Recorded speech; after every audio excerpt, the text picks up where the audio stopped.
Music, hopeful messaging, demons, Korean people. Mix these four things together and you get Netflix's third quarter margin.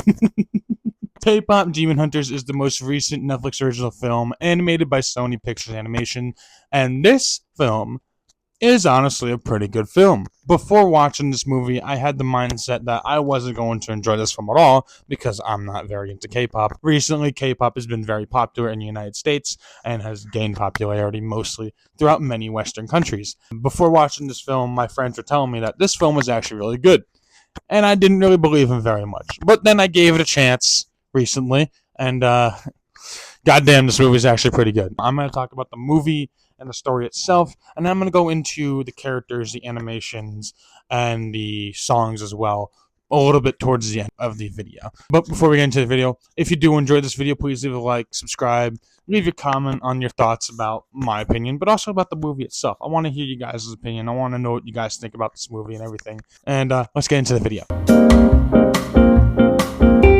The movie actually does a great job in introducing us to our main three characters, Rumi, Zoe, and Mira. And they also do a great job of introducing us as to why they are hunters. They do it within the first few minutes before the title card comes up. And my god, the animation, the way they introduce us to the characters in the lore of this world, very good. And the messaging that they have behind this film is about self-worth and loving yourself and not being ashamed of who you are. And the main character that we follow throughout this entire movie is Rumi. Yes, we do follow the main three characters, but we really focus on Rumi because she's part demon. Doom Guy would not be happy about that. Human fidoodling with demon? Doom Guy? No. That does not align with his beliefs. I'm kidding. I'm kidding. But yeah, this movie does a great job with its messaging, and throughout the film, we get to see Rumi pretty much destroy herself and the relationships and the people around her. And it gets dark sometimes. Like, towards the end of the movie, she's pretty much suicidal at the very end of the movie by everything she's done. And if you really think about it, it is her fault, but it's really the guardian that they had throughout their childhood that really made them have this mindset about demons are all bad and everything. How Rumi pretty much hated herself and didn't love herself and didn't give herself much of any self-worth and was ashamed of who she was and what she looked like and what she was hiding. And she had to hide it throughout her entire childhood. The movie did very well on that. I felt bad for her throughout the entire film. Even though there were certain parts of the film where she did kind of just act like a bitch, especially in the beginning of the film when she released their new single, which was just fucking stupid to me, in my opinion, when I rewatched it. And I was like, why couldn't you just waited a week? But whatever. They also introduced us to the Saja Boys, whatever the fuck you want to call them. To be honest, I kind of hated them. Yeah, they were just not interesting characters, to be honest. I just didn't like them at all. But so we're going to move on from that. My God, the animation. I'm telling you, dude, the animation, when it comes to its serious moments, it shines. I'm going to talk more about it when we get to the animation part. We cannot talk about this movie without mentioning how beautiful some of these serious scenes are and the animation behind it. But yeah, the messaging behind this movie about self-worth and loving yourself and not being ashamed of who you are, it was very good. Obviously, it's a basic message that we've seen throughout many films, but with this film, it's very unique in its own way of showing K-pop singers being demon hunters, which is very weird to put together now that I'm thinking about it, but hey, it worked. Very unique take, and it was good because of it. So in terms of the movie as a whole, very well made. Story was very well paced, and the messaging behind it was beautiful, and the character dynamics was great. But with that, there are some negatives. Honestly, there were just a lot of cringy moments throughout this movie, especially with the Soda Pop song, which I'm gonna be very vocal about that once you get to that song. Some songs didn't really land for my taste. Some portions of the animation were a bit cringy, especially with the plane scene and how they reacted between the other boy band group. Just some of the face interactions and things like that. Those are like very, very tiny gripes. They don't impact the movie that much. Other than that, the movie itself is great. And if I just rate this movie by just everything that I've seen, 8 out of 10. Bit cringy, but enjoyable nonetheless. Even though we didn't get to see most of the Saja boys, because let's be honest, barely any of them have lines except for their song, there's only one guy who talks throughout most of the movie. To be honest, they were mainly the most cringiest part of the movie because not only of the song, Soda Pop, but also because they didn't really do much.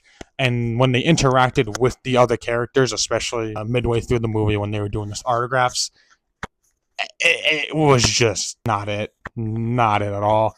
And also the scene when they were first introduced. No.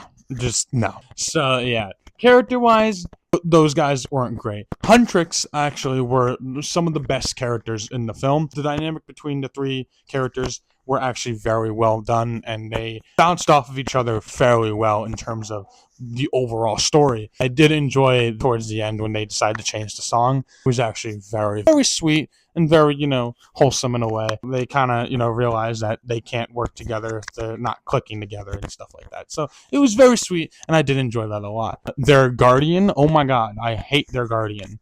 They're the reason why all of this happened. It's actually because the Guardian didn't really care or love Rumi very much, which is kind of depressing. So that character just fucking sucked in its entirety. The fucking villain of the story, which is pretty much just a giant ball of pink fire, not that interesting, to be honest. He does nothing in this film other than just sit there and threaten people. So not that interesting, to be honest. Didn't really do much other than just blast a laser beam at Rumi and then destroys what's his name. So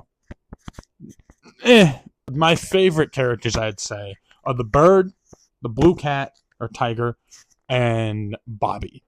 Those are my main three characters, mainly because what's his name plays Bobby. I forget his name, but he's funny as hell. He was in fucking The Hangover and Hangover 2, and he's fucking hilarious in those movies, and I love that actor just in general. But yeah, all in all, characters were good besides the boy band and the parent guardian of the main three characters. The animation was fucking stellar. When the animation shines, the animation fucking shines. Those serious moments with those animations are some of the most beautiful things you'll ever see. It's made by Sony Animations, so obviously it's gonna look good because they made the Spider-Verse movies, and my god, they add a little bit of that Spider-Verse sprinkle to it, and it just one of the songs that they play, which is free, that animation throughout that entire song, especially towards the end, it is visually the most beautiful thing I've ever seen. When the animation takes itself seriously, it shines like no other. It is by far some of the best animation I have seen recently, especially with Pixar and their animations. Don't get me wrong, Pixar still does do good animations, but this takes it to a whole new level. I have said this many, many times to many people and just in general. Sony Pictures Animations is the new animation studios that is raising the bar more and more every single time they make a new movie, and it is just amazing. Except for the Smurfs movies. We don't talk about that. Mine in a way. I don't know what to mine. I'll mine this anyway. I actually had to go back and listen to some of these songs because I forgot that there was 7 songs. I thought there was 5. I made a list of my top 7 songs from this movie on a napkin. High production value over here, okay? High budgets all the way. I'm going to go from complete shit to my favorite song. So that's how it's going to go in this list. So coming up at number 7 is Soda Pop. This song can go to hell. It can burn in hell in every regard. This song is cringy as fuck, especially with the scene it's in. Definitely burn it in the trash. It's really bad. I'm sorry. I just don't like this song at all. It is not catchy in any way. It is just complete cringe. I'm sorry. At number 6 is Golden. This song isn't cringe, but there are just some lyrics that just do not land at all in this song. The beat's fine, the chorus is fine. One of the lyrics that really just catch me off guard is the lyric where Mira says, I was a wild child, but now that's how I'm getting paid. I get this song is about them as people and like who they are and like where they grew up and everything, but it did not land well. I'm sorry, it just didn't land well. The animation with these scenes when they do the song are not bad. They're pretty good. At number 5 is How It's Done.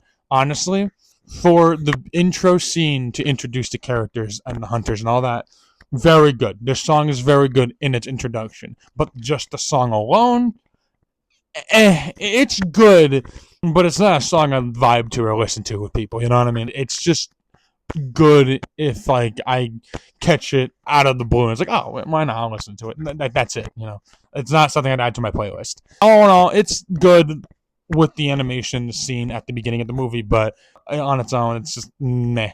At number 4 is Takedown. Takedown is more of a diss track song, which is cool, I guess. I'm not a big fan of diss track songs because most of the time it's just whatever dumb lyrics they got. But with this one, the lyrics are alright, but the chorus, the beat, all that, it makes the song a lot better, especially with the scenes that they sing it in. And it's honestly not that bad. It's a fairly good song to listen to, but still something I wouldn't add to my playlist. At number 3 is Your Idol. This song is good on its own, but with the animation and the scene that they play it in, it is just peak. The only issue I have with the song is the first half of the song. It just doesn't really land too well. But the second half of the song, even with the scene or not, the second half of the song is just chef's kiss. It like the ending with the drums and the beat, it's really good. At number 2 is Free. This is a more of a slow-paced romantic song, and honestly, it is a very good song through and through. With the scene that it's in or not, it is beautiful, especially with what's his name that's also playing a song, Rumi, and one of the boys in the other band. They are really good, and the chemistry with them in this movie, while also playing the song, is done perfectly, and it's beautiful. The song that's on its own is great. It's a very slow paced, not too fast song, and the ending is beautiful. With the animation on this song, it is stunning. It is the most beautiful thing you will see in this movie. The ending of the song of them floating, it is just so good.